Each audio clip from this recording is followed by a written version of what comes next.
కూర్చున్న తర్వాత మీటింగ్ అయింది, ఆమెన్ అన్నాం. ఆమెన్ అయిన తర్వాత అందరు చెప్పులు కిందేసి కూర్చున్నారు. అప్పటి వరకు కిందే కూర్చున్నాయి. అందరు లాస్ట్ చివరి ప్రార్థన చేస్తారు కదా, ఇలా లేచి కూర్చుని చివరి ప్రార్థన అయ్యేసరికి ఆమెన్ అనేసరికి చెప్పులు లేవు. ఏవైనా చెప్పులు ఎవరు పట్టుకెళ్తారు? దేని దారులు ఉంటారు. అందుకే మేము అందరు, నేనేమో చక్కగా పక్కన పెట్టుకున్నా, దేవుడే ఉన్నాడులేండి. వాడేం చేసి జాగ్రత్తగా ఇక ప్రార్థన కలుముయటం లేదు, ఏం లేదు. ఇంకా చెప్పులు కొన్నాం, అయినా కూడా మాయమైపోయింది. వెళ్ళేటప్పుడు ఆడి పేరు నల్లి. వెళ్ళేటప్పుడు అన్న, ఈ డబ్బులు ఎంత, చాలా కాస్ట్లీ, అది కొనటానికి తెచ్చుకున్నాడు. కానీ అవి పోయినాయి. భోజనానికి ఏమైనా ఉన్నాయా? సంపాదించావు నువ్వు దేవుని విడిచిపెట్టి? ఎంత సంపాదించావు? ఇది చూపించు. ఆదివారం మానేసి, గురువారం మానేసి, గ్రూప్ ప్రార్థనలు మానేసి, లెంట్ డేస్ ప్రార్థనలు మానేసి నువ్వు సంపాదించింది ఏం సంపాదించావు? ఆ మనశ్శాంతి సంపాదించావా? లేకపోతే ధనం సంపాదించావా? బంగారం కొనుక్కున్నావా? వెండి కొనుక్కున్నావా? బైక్ కొనుక్కున్నావా? లేకపోతే చీరలు ఏమి కొనుక్కున్నావా? లేకపోతే అన్ని కిస్తులు కట్టేసావా? ఏమన్నా అన్నీ బాగానే జరుగుతున్నాయా? పేతురు, ఏమనుందా? ప్రయాసపడ్డావు కదా రాత్రి అంతా, నిద్ర చాలట్లేదని రాత్రంతా ప్రయాసపడ్డావు కదా, డబ్బులు చాలట్లేదని. అంటే ఏమీ లేదు. దేవుని విడిచిపెడితే ఏమీ ఉండదు. దేవుడు అడుగుతున్నాడు, దేన్ని వెతుకుతున్నావు నువ్వు? ఎవరిని వెతుకుతున్నావు? పురుషులలో ఎవరిని వెతుకుతున్నావు? స్త్రీలలో ఎవరిని వెతుకుతున్నావు? 5వ ప్రశ్న, లూకాసు సువార్త, యోహాను సువార్త 20వ అధ్యాయము 15వ అధ్యాయం 15 కింద లైన్లో ఉంటుంది చూడండి. ఎందుకు ఏడుస్తున్నావు తర్వాత కింద ఉంటుంది. 20వ అధ్యాయం 15వ వచనం ఏమంటున్నాడు? ఎందుకు ఏడుచున్నావు? ఎవరిని వెతుకుచున్నావు? ఎవరిని వెతుకుతున్నావు? ఇది ప్రశ్న. ఎవరిని వెతుకుతున్నావు?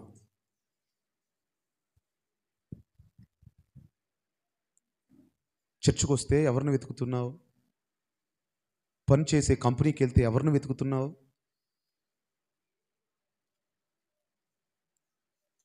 ఇంటి దగ్గర ఎవరిని వెతుకుతున్నావు?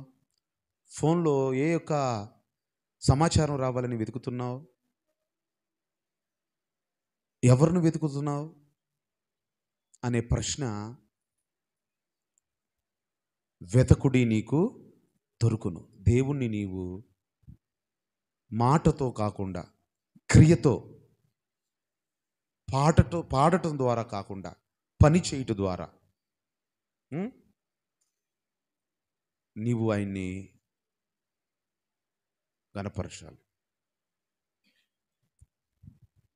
ఎవరిని వెతుకుతున్నావు? ప్రార్థనలో నీ జీవితంలో చదువుకోవటానికి వెళ్తున్నావు, అంత కలయి చూసి ఎవరిని వెతుకుతున్నావు? కాలేజీకి వెళ్తావు, ఎవరి కొరకు నీ కళ్ళు వెతుకుతున్నాయి? ఏ పని మీద వెళ్ళావు? ఆ పని చూసుకొని వచ్చే. ఎవరి కొరకు నీ కళ్ళు వెతుకుతున్నాయి?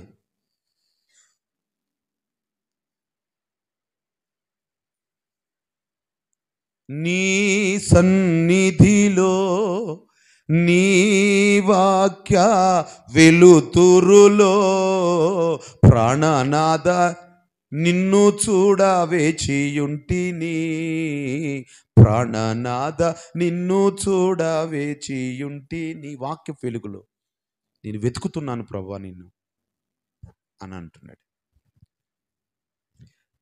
ఎవరిని నీవు వెతుకుచున్నావు? భోజనానికి నీకేమైనా ఉన్నదా? సమృద్ధి ఉందా? నీ పర్సు ఎంతో చూపించు, నువ్వెంత ఆశ్రయించబడ్డావు నేను చెప్తాను అన్నాడు బిల్లీ గ్రహాం గారు, దైవజనుడు. నీ పర్సు లేనాను, కృప వెంబడి కృప, సమృద్ధి నీకు ఉండాలి. అప్పు ఇచ్చేవాడుగా నువ్వు ఉండాలి, అప్పు తీసుకునేవాడుగా. అలా చేస్తాడు దేవుడు. ఓపిక పట్టు, చేస్తాడు. టైం అన్నీ ఒక్కసారిగా జరగటానికి కాదు. నువ్వు క్రమం, దేవుని సన్నిధిలో నువ్వు టైం ఉంది నీకు.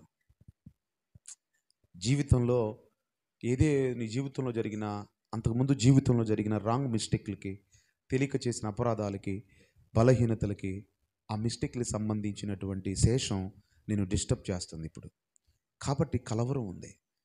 మనస్సాక్షిని చంపుకొని శోధనకి జయించలేక, శోధనకి లోబడిపోయి, ప్రలోభాలకి లోబడిపోయి ఆశించిన ఆజ్ఞ అతిక్రమ పాపాలు కొన్ని డిస్టర్బ్ చేస్తూ ఉండొచ్చు.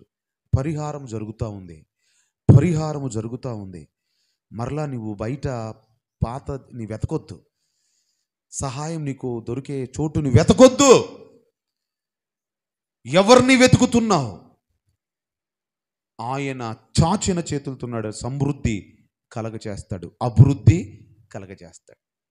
జాషువా గారు ప్రార్థన మనం జరిగింది కదా, అందరూ వచ్చాం కదా, ఉపవాస ప్రార్థనలో ఉన్నాం కదా, మీరు ప్రార్థన చేసి మా కొరకు ప్రార్థన చేసి వెళ్ళండి అన్నారు. అయ్య గారు, మీకోసం ప్రార్థన చేయటమే గారు, మేమేం చేస్తాము అంటే, చేయాల్సిందే దేవుడు చేయాల్సిందంటే చేస్తుంటే ఒక పదం వచ్చేసరికి అన్నీ ఇట్లా, ఆ మాట అన్నీ ఇట్లా, ఒక ఇటు పక్క 5 ఏనుగులు, ఇటు పక్క 5 ఏనుగులు తొండంతో ఇక నన్ను ఇటు పట్టుకొని లాగేసినట్టు అనిపించింది.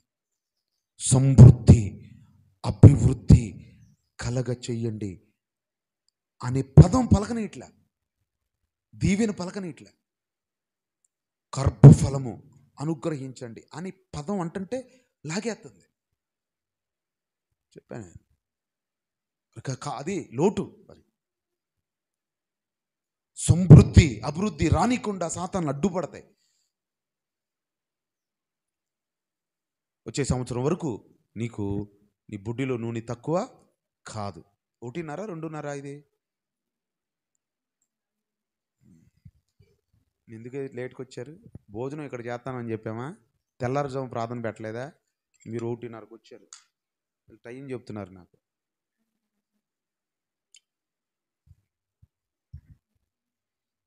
చివరిగా 2 విషయాలు చెప్తా. ఎవరిని వెతుకుతున్నావు అనే విషయాలు. 6వ ప్రశ్న, 21 యోహాను సువార్త 15వ వచనం. 10 నిమిషాల్లో ముగిస్తా. మీరు పాయింట్లు మీ మైండ్లోకి వెళ్ళిపోతున్నాయి, నాకు అర్థమైంది, నేను ఆపేస్తాను. ఇంకా 7 పాయింట్లు చెప్పి నేను 21వ అధ్యాయము 15వ వచనం. వారు భోజనం చేసిన తరువాత యేసు సీమోను పేతురును చూసి, యోహాను కుమారుడైన సీమోను, అక్క వీళ్ళందరికంటే దేవుణ్ణి ఎక్కువ ప్రేమిస్తున్నావా? ప్రేమిస్తే జ్వరంలో కూడా రావాలిగా ప్రార్థనకి. అవును, జ్వరం వస్తే ఆగాలి కదా. ఎక్కువగా ప్రేమిస్తే సీమోను పేతురు అందరికంటే నన్ను ఎక్కువ, ఈ తోమా కంటే, యోహాను కంటే, ఈ బర్తలోమీ కంటే, లూకా కంటే, మత్తయి కంటే, వీళ్ళ యోహాను కంటే, యాకోబు కంటే, ఆంద్రేయ కంటే ఎక్కువగా నన్ను ప్రేమిస్తున్నావా? ప్రశ్న 3 సార్లు వేశాడు ప్రభు. అదే ప్రశ్న దేవుడు నీతో సంధిస్తున్నాడు. Do you love me? నన్ను ప్రేమిస్తున్నావా? వస్తువులు ప్రేమిస్తున్నావా? ఏదో అవసరాలు దేవుడు అంటే ఏదో ఇస్తాడని అనుకుంటున్నావా? ప్రాణం పోయినా, నన్ను రక్షించినా రక్షించకపోయినా, ఈ అగ్నిగుండం నుండి నేను తప్పించినా తప్పించకపోయినా, యెహోవాయే మాకు దేవుడు, ఇంకొకరికి సాగిలిపడం, ఇంకొకరికి మొక్కం అని చెప్పగలుగుతున్నావా? నన్ను ప్రేమిస్తున్నావా పేతురు అంటే ఆయన తెల్లమొహం వేశాడు. ఈరోజు నువ్వు ఆయన ప్రేమిస్తున్నావా అనే ప్రశ్నకి నీ దగ్గర ఆన్సర్ ఉందా? ప్రేమిస్తే ఒక ఆమెకి ఆడపిల్ల ఉండే, ఆ చిన్నపిల్ల అంటే ఇష్టం, పెద్దపిల్ల ఇంట్లోనే ఉంటుంది, చిన్నపిల్ల అంటే ఇష్టం, హాస్టల్లో ఉంది, వారానికి ఒకసారి వెళ్ళిపోద్ది, హాస్టల్కి వెళ్తే చూస్తుంది, వచ్చింది, ఇక వదిలేసి ఇక ఈ పిల్ల వారం ఎప్పుడు ఆదివారం వస్తుందా అని ప్రార్థన కూడా లేదు. ఇక ఆదివారం ప్రార్థన దేవుడు ఎరుగు. ఇక పిల్ల పిల్ల పిల్ల పిల్ల పిల్ల ఎక్కడ ఉంది? పిల్లన్న ఆదివారం వెళ్ళిపోద్ది, శనివారం దాకా ఉంటుంది. శనివారం అన్నా రావచ్చుగా, శనివారం రాదు. ఇక్కడ కాదు, బయట సాక్ష్యాలు చెప్తున్నాయి, వింటున్నా నేను. ఆదివారమే వెళ్ళిపోయి పిల్లని చూసుకొని వస్తుంది. చూసారండి, ఆ మనసంతా ఎక్కడుంది? పిల్ల మీదే ఉంది. ఆ మనసంతా ఎక్కడుంది? దేవుడి మీద లేదు. నీ మనసు ఎవరిని ప్రేమిస్తావో, నీ హృదయం ఎక్కడుంటుందో, నీ ధనం హృదయం అక్కడ ఉంటుందంట. ఏంటంటే నీ ధనం ఎక్కడుంటుందో నీ హృదయం కూడా సారీ, ఆ వాక్యం కాదు. హృదయం ఎక్కడ ఉంటుందో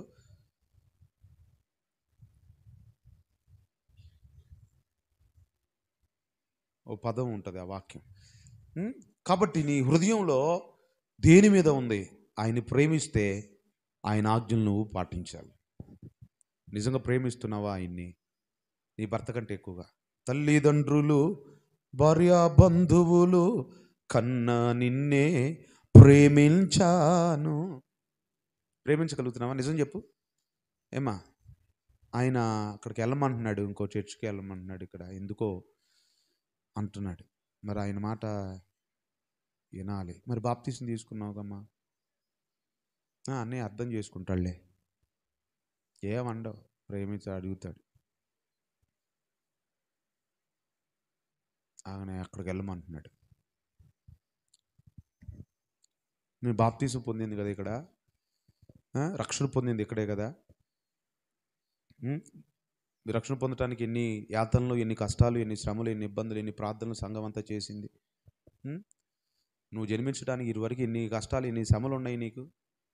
అయితే దేవుడు నిన్ను కాపాడి చేశాడు.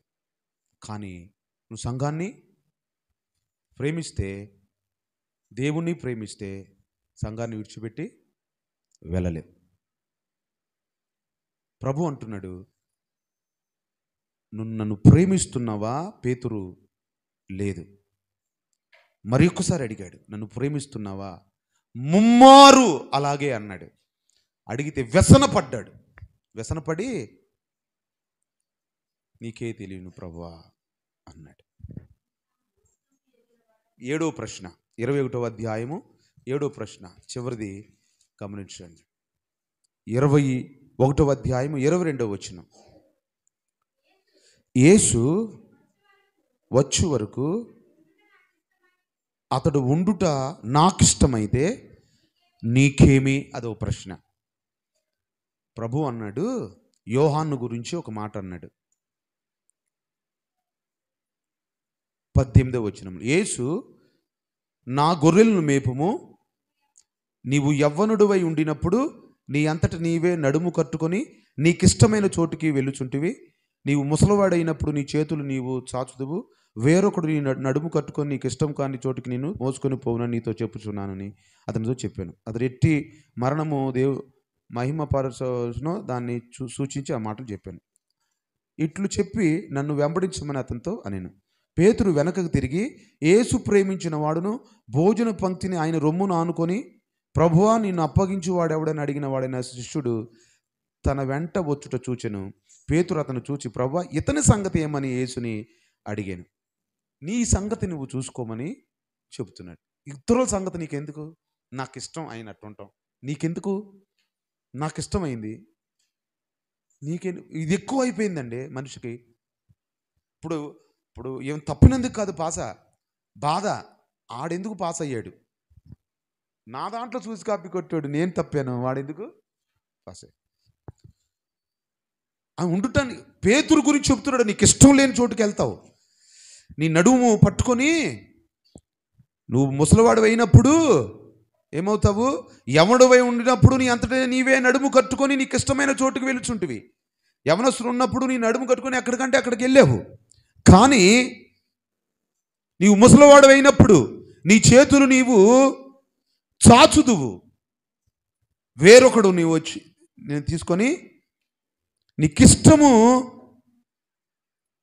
నడుముగా నీకు ఇష్టము కాని చోటుకి నిన్ను మోసుకొని పోవును. నీకు ఫస్ట్ యవ్వనం ఉన్నప్పుడు ఇష్టమైన చోటుకి వెళ్ళావు, ఇప్పుడు ఇష్టం లేని చోటుకి తీసుకెళ్తారు ముసలాడు అయినప్పుడు అని ప్రవచనం చెప్పాడు ప్రభు. అంటే పేతురుకి అలా చనిపోవడానికి సిద్ధపడి ఆయన రోమా ప్రభుత్వం ఆయన చంపేయాలని చూస్తున్నప్పుడు పేతురు పారిపోయాడంట. అక్కడ ఉంటే ఇష్టం లేదు. మరలా దారిలో ప్రభు ప్రత్యక్షమయ్యాడట. పేతురు ఎక్కడికి వెళ్తున్నావు? నీ కొరకు నేను మరలా సిలువేయటానికి నేను వెళ్తాను సిలువేయటానికి అన్నట్టుగా చూసేసరికి మరలా వెళ్ళాడు. ఇష్టం లేదు. పౌలుని చెరసారలో పైన, పేతురుని కింద పెట్టారు జైల్లో. రోమ ప్రభుత్వం ఒకే రోజు ఇద్దరు చచ్చిపోయారు, చంపేశారు. ఆయన మరణం తలక్రిందులుగా ప్రభు పాదాల దగ్గర ఆయన తల వచ్చేటట్లుగా వేశారు.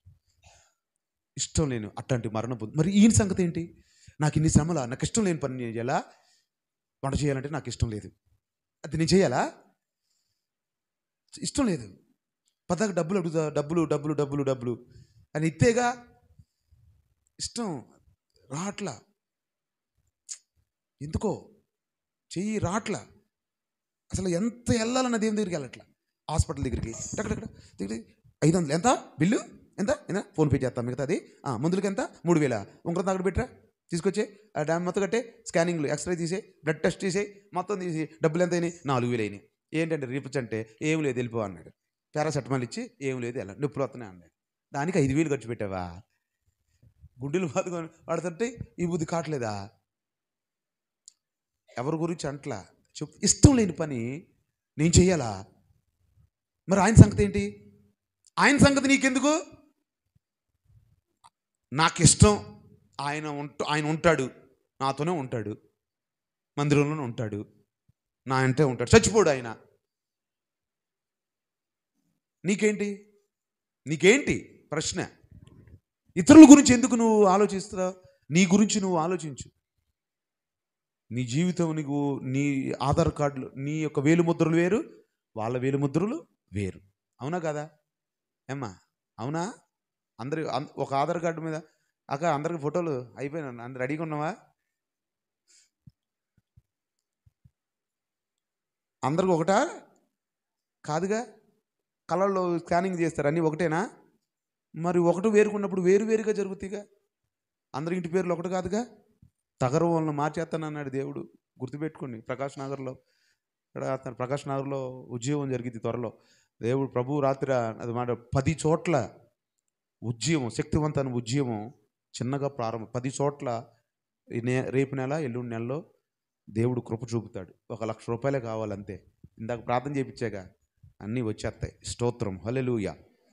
ఆ 10 చోట్లు నెక్కలంలో ఒక చోట, సూరంపల్లిలో ఒక చోట, మీ ఊరు పేరేంటమ్మా, కానూరులో ఒక చోట, వాంబకాళీలో ఒక చోట, ప్రకాష్ నగర్లో ఒక చోట, గుంటూరులో 2 చోట్ల, ఇంకా కొన్ని చుట్టుపక్కల కొన్ని 10 ఊరుల్లో శక్తివంతమైన ఉద్యమం పెట్టమని దేవుడు ప్రేరేపించాడు. స్తోత్రం, హల్లెలూయా. జాషువా గారిని కూడా ఆల్రెడీ అడిగేశాను నేను ముందే. ఈ ప్రేరణ రాకముందని ఎందుకు అడిగేశా, 10 సార్లు పెట్టాలని. ఇవి జరుగుతాయి. అర్థమవుతుందా అండి? ఒక్కో వీటికి 10,000 అవుతాయి. 1,00,000 రూపాయలు వస్తే పెట్టేస్తా, ఎవరిని అడగను, ఇస్తే తీసుకుంటా.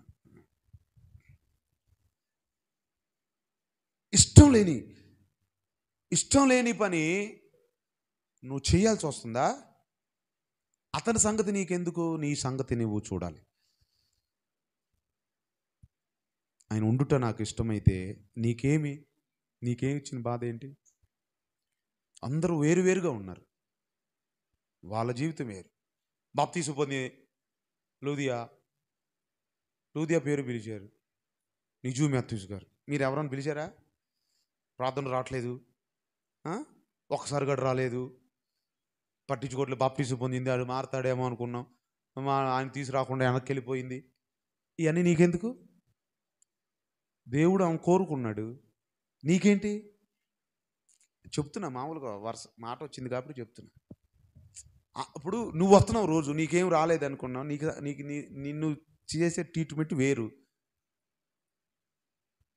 ఆమెను చేసే ట్రీట్మెంట్ దేవుడు వేరు. అందరు దేవుని పిల్లలే. వాళ్ళు ఓన్లీ డెవలప్ అయిపోతున్నారు, బాగా అయిపోతున్నారు. నేను ఎట్టాగే ఉన్నాను, నిన్న కాక మొన్న పెళ్ళి అయింది, మరి ఆయన చూడు ఆయన చక్కగా చూసుకుంటున్నాడు, మా ఆయన ఉన్నాడు, ఎందుకు ఆయన సంగతి ఎందుకు అని అర్థం చేసుకో. నేను ఏది కోరుకుంటే వాళ్ళకి ఎదురు డబ్బులు వచ్చేస్తుంది, వాళ్ళు బాగుంటున్నారు. నేను వాళ్ళు ఒకసారి ఇట్లానే కోరుకుందంట, ఒక సైకిల్ కావాలి, సైకిల్ అని కోరుకుని ప్రార్థన చేస్తేనంట, ఆ ఎదురింటి కోడికి 2 సైకిళ్ళు ఉన్నాయంట, ప్రత్యక్షమేనంట. ఒక కథ ఇది. నేను ఒకటి కావాలని కోరుకుంటే నాకు వచ్చిన తెల్లారి ఆడికి 2 సైకిళ్ళు ఉన్నాయి ఆ ఇంటి ముందు. నాకు ఒక బైక్ కావాలనుకున్నాడు అంట. కొన్ని రోజులు అయినాక పొద్దున్నే చూసేసరికి ఆ ఇంటి దగ్గర 2 బైకులు పార్క్ చేసి ఉన్నాయంట. వామ్మో, నేను ఏది కావాలంటే అది 2 వస్తున్నాయే. ప్రభు కారు కావాలన్నాడంట.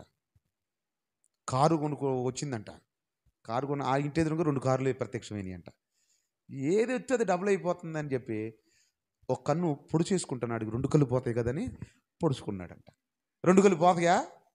సూపనక్క ఎందుకు పోతాయి? ఆడి సంగతి నీకెందుకు? లాస్ట్లో వచ్చిన వాడిని దేవుడు దర్శించాడు మొన్న మీటింగ్లో. ఫస్ట్ నుంచి కోసుకున్న వాడిని దిక్కులేదు. ప్రార్థన 40 రోజులు 50 రోజులు రాని వాళ్ళని దేవుడు కొంతమంది దర్శించాడు. రోజు వచ్చిన వాళ్ళు దర్శించాలి. అయితే ఏంటి? దేవుడు చిత్తం మనకెందుకు అడగటానికి? మనం ఎవరం? నేను సీనియర్ని, వీళ్ళు జూనియర్లు, నాకు అవకాశం తక్కువ అయిపోతుంది, వాళ్ళకి ఎక్కువైపోతుంది. దేవుడికి ఇష్టం, నీకెందుకు? దేవుడు అట్లా నడిపిస్తున్నాడు, నీకెందుకు? నీకేమి? అతరుల గురించి నువ్వు చూడకు. నువ్వు ఏ స్థితిలో ఉన్న ఆ స్థితిలో నువ్వు వెళ్ళాలి. దేవునికి స్తోత్రము కలుగును గాక. హల్లెలూయా, స్తోత్రం. ఇతరులు పిలుస్తున్నారు, మమ్మల్ని పిలవట్లేదు అని కూడా అనుకోవద్దు. ఇతరులకు జరుగుతున్నాయని అనొద్దు. ప్రభు అడిగిన ప్రశ్నలు 7 మాటలు. ఎందుకు ఏడుస్తున్నావు? ఎందుకు సందేహపడుతున్నావు? ఎవరిని వెతుకుతున్నావు? ఎందుకు కలవరపడుతున్నావు? భోజనానికి ఏమైనా ఉందా? నువ్వు నన్ను ప్రేమిస్తున్నావా? నాకు ఇష్టమైతే నీకేంటి? మరేం చేయాలయ్యా అనంటే ఒకటి అపోస్తుల కార్యం 1:4 ప్రభువే చెప్పాడు ఈ మాట. ఆరోహణమవుతూ వెళ్ళిపోతూ చెప్పిన మాట. అపోస్తుల కార్యం 1:4 వచనంలో ఏముంది? ఆయన వారిని కలుసుకొని ఇలాగ ఆజ్ఞాపించెను, యెరూషలేము నుండి వెళ్ళక నా వలన వినిన తండ్రి యొక్క వాగ్దానం కొరకు కనిపెట్టండి. దేవుడు మీకు ఏ వాగ్దానం ఇచ్చాడో దాని కొరకు కనిపెట్టండి. ఇప్పుడు ఏం చేయాలంటారా? ఇద్దరి గురించి కాదు, దేవుడు మీకు ఏమి ఇచ్చాడో వాగ్దానం దాని కొరకు కనిపెట్టు అన్నాడు. ఎప్పుడయ్యా మరి? ఎప్పుడు జరిగింది? కనిపెడుతున్నాను ఇప్పుడు దాకా అని కూడా వస్తుంది. 7వ వచనం. కాలములను సమయములను తండ్రి తన స్వాధీనం ఉంచుకొని ఉన్నాడు, వాటిని తెలుసుకొనుట మీ పని కాదు. తండ్రి చూసుకున్నాడు, ఆ పని కాదు. దాని గురించి మీరు ఆలోచించవచ్చు. వాగ్దానం కనిపెట్టుకోండి. రైట్ టైంలో దేవుడు ఇస్తాడు. లేదండి రైట్ టైంలో దేవుడు ఇచ్చేదే కానీ ఈ లోపు నేను బయట ట్రై చేస్తాను ఇంకో చోట, అక్కడ ప్రార్థన బాగా జరిగిద్దంట, డబ్బులు కూడా ఇస్తారంట, డ్రమ్ము కొడితే జీతం అంట, కంజీర్లు కొడితే జీతం అంట, పాటలు పడితే జీతం అంట. తెలుసా? చెప్పనా? వెళ్తారా ఏంటి అక్కడికి? మీరు మామూలు వెళ్ళరు. ఏసన్న గారు అనేవాళ్ళు మేడ పట్టుకొని బయట పెట్టి మా చర్చికి రావద్దు అన్నా కూడా అయ్యా వెళ్ళమయ్యా, అయ్యా తప్పైంది అయ్యా, ఇక్కడే ఉంటామయ్యా, అయ్యా వెళ్ళమయ్యా అంటారంట. అది విశ్వాసం లక్షణం అంటే. అట్లాగా 20 సంవత్సరాల పైన నేను నమ్మకంగా పనిచేసా మినిస్ట్రీలో. నన్ను వద్దని నేను పనికిరాని పంపిస్తే దేవుడు నన్ను ఆస్వాదించాడు. కారణం లేకుండా. అప్పుడు వరకు నమ్మకంగా ఉండాలి సంఘానికి. కంజర్లకి డ్రమ్ములు కొడుతుంటే ఇవన్నీ జీతాలు ఎత్తుంటే అక్కడికి వెళ్ళారంట. ఇప్పుడు కాదు, ఎప్పుడు 7 సంవత్సరాల క్రితం. మీకు ప్లే చేస్తాం, మీరు ఎంత ఇస్తారని అడిగారు. అర్థమైందండి? దేవుని కొరకు వాగ్దానం కొరకు కనిపెట్టు. సమయం కాలాలు నీ పని కాదు. మీరు సంఘములో ఉండి కనిపెట్టాలి. ఈ రూట్ తప్ప ఇంకో రూట్ లేదు. అవి 3 పాయింట్లు ఉన్నాయి. 10 చెప్తాను కదా, గబగబ రాసుకోండి. ఆకలి వేసిన వాళ్ళందరూ స్తోత్రం చెప్పండి. హల్లెలూయా చెప్పవేరా? వింటున్నారు ఇది బాగా. అయితే అపోస్తుల కార్యం 27వ అధ్యాయము 30వ వచనం చదవండి. ఏం చేయాలంటే, ప్రమాదం జరిగింది, ఓడలో ఉన్నారు 256 మంది, 72 మంది అనుకుంటా. ఇక ఓడ బద్దలైపోతుంది, ఎవరి కాళ్ళే పారిపోయి తప్పించుకుందాము అనుకుంటున్నారు. ఇక పరిస్థితుల్లో దైవజనుడైన పౌలు అంటున్నాడు, 27వ అధ్యాయము 30వ వచనం. అపోస్తుల కార్యం 27:30.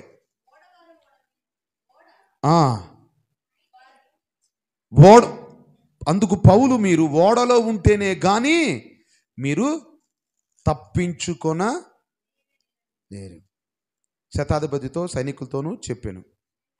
ఆ, 30 వచ్చిన చదువు 30. అయితే ఓడవారు ఓడ విరిచి పారిపోవాలని చూచి ఆ, ఆ, చదువమ్మా. ఆ, ఆ, అందుకు పౌలు ఓడలో ఉంటేనే కానీ తప్పించుకో. ఓడ విడిచి వెళ్ళిపోవాలని రక్షణ అనే వాడ, సంఘం అనే వాడ, గుర్తుపెట్టుకోండి. ప్రమాదంలో పరిస్థితులు బాగాక పరిస్థితులు లోకంలో కలిసిపోవాలని అనుకుంటున్నామేమో. ఆ రూట్లో నీకు సమృద్ధి ఉంటుందని. ఏమా, మీరు ఓడలో ఉంటేనే కానీ తప్పించుకోలేరు సమస్యల్లో నుండి. మీరు దిగి సొంత ప్రయత్నంగా వెళ్ళిపోవాలని లంగర్లు కోయటానికి, తాళ్ళు తెంచడానికి, దిగటానికి, ఎవరి దారి వాళ్ళు వారి శక్తి మేరకు ఒడ్డు చేరటానికి ప్రయత్నం చేస్తున్నారా?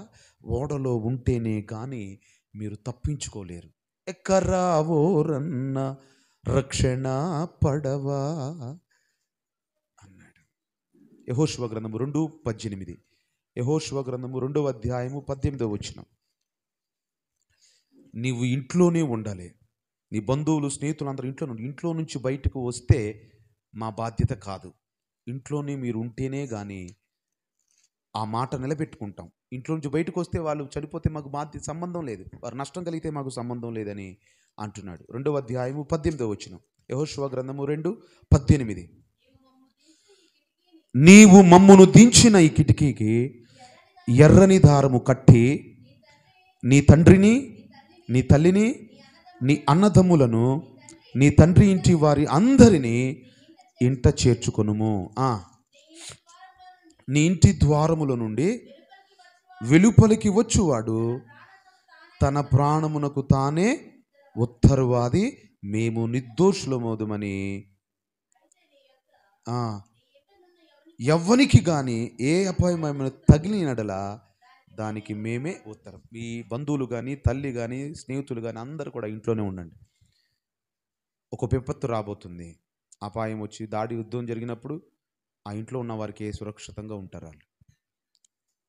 నువ్వు బయటకు వచ్చే సంఘం నుంచి బయటికి వెళ్ళిపోయిన వాళ్ళు ఇప్పటికీ కొంతమంది అంటారు, అనవసరంగా పాలయ్య గారి చర్చి మానేశాం, ఇప్పుడు ఎంత బాగా జరుగుతుందో.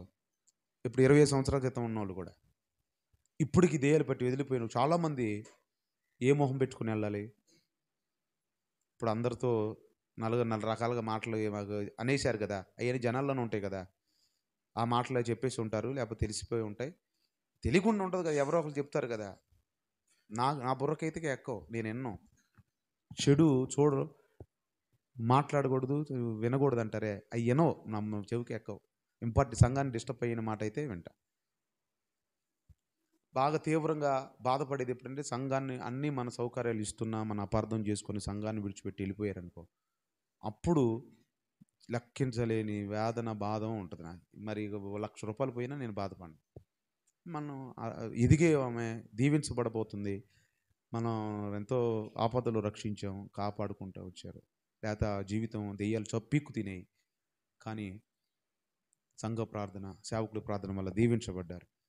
కానీ అపార్థం చేసుకుంది, వెళ్ళిపోయింది, ఆమెకు లైఫ్ ఇచ్చాం అన్నప్పుడు బాధ. అలాగ చాలామంది వెళ్ళిపోయిన తర్వాత బాధపడ్డారు సందర్భాలు ఉన్నాయి, రాలేకపోతున్నారు. చాలా ఇబ్బంది, భక్తిని పోగొట్టుకున్నారు, క్రమాన్ని పోగొట్టుకున్నారు, సరళత పోగొట్టుకున్నారు.